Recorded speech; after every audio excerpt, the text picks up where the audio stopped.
I am down here in our aluminum shop, and I have F-150 here with damage on the bedside. It might be kind of hard to see, but it's dented here. It has scratches all the way down the side. It's dented here, dented here, dented right there, along with all these scratches and everything as well. So I'm gonna go ahead and I'm gonna work out the metal on this and get it straightened out by using my paintless dent removal rods here. I'm gonna try to get back behind it and push it out. I'm not gonna try to make it perfect because I will end up putting a glaze coat of fill on it, but I'm gonna use these to rough it out. Hopefully I'll be able to get all of it with these. Then I will do a thin coat of glaze and get it finished up. And then the doors, I think, are just light scratches right here. Now anytime you're working aluminum requires heat in order to get it to move and stay. So I'm gonna use this heat lamp and I'll warm this metal up. You don't have to get it super hot, but you gotta get it warm. Warm it up with this, then I'll start working it.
So I'm going to show you guys how I go about prepping out a bedside, getting it ready for paint.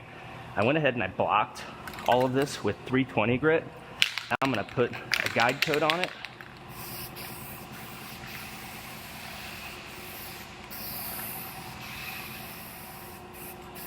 This helps you see any imperfections and helps make sure you get rid of all the sand scratches. And now I'm gonna run over all the primed area with 400 grit, and I put it on this soft interface pad that goes on my DA.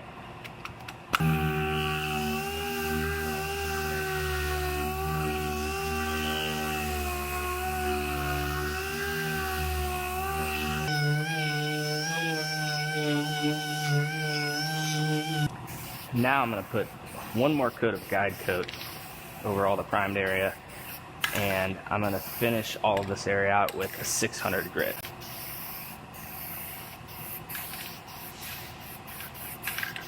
Basically the same thing I just did, but with a finer grit.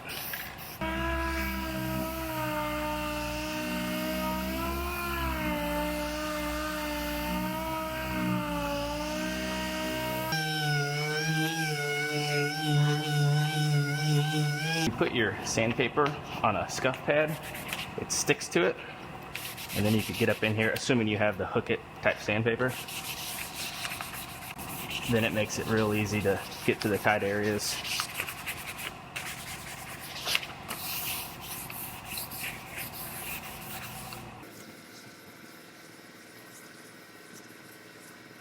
What we normally do is we take 800 grit out into the blend areas. Now there's almost no blend areas. They'll probably take black all the way to the edge on this, but normally we would take 800 out through the blend area. But I'm going to prep just these outer edges with 800, and then I'll hit all my edges with the gray Scotch-Brite.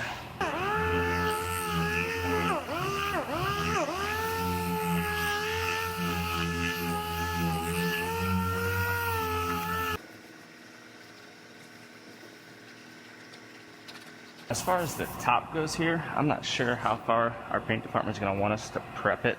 Sometimes they'll tape it off before these holes. It gets a cap over it, and sometimes they'll tape it off before the holes, just so dirt doesn't want to spit out of these holes whenever they're painting, and then it's all covered.